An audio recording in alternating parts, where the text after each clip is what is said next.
নমস্কার। MBBS guidance থেকে আমি দেবশ্রী।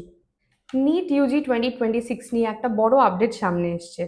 এনটিএ অর্থাৎ ন্যাশনাল টেস্টিং এজেন্সি ঘোষণা করেছে 3 মে অনুষ্ঠিত হওয়া নিট এক্সাম ক্যান্সেল করা হয়েছে। রি এক্সামিনেশনের ডেট কবে হবে সেটা খুব তাড়াতাড়ি ঘোষণা করে দেওয়া হবে। কোয়েশ্চেন লিক হয়েছে, এটা আমরা কদিন ধরেই শুনতে পাচ্ছিলাম এবং বিভিন্ন সোর্সেসের থেকে কনফার্ম হচ্ছিল যে ঘটনাটা সত্যিই ঘটেছে।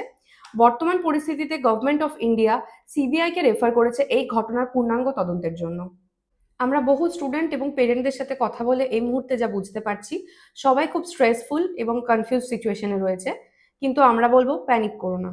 এনটিএ ক্লিয়ার করেছে আগের অ্যাপ্লিকেশনই ভ্যালিড থাকবে, নতুন করে কোনো অ্যাপ্লিকেশন করার দরকার নেই এবং কোনো অ্যাডিশনাল ফিজও লাগছে না। এমবিবিএস গাইডেন্সের পক্ষ থেকে আমরা সমস্ত অ্যাসপিরেন্ট এবং পেরেন্টদেরকে বলবো নিজেদেরকে শান্ত রাখুন, ফোকাস হারাবেন না। Future doctors, stay strong.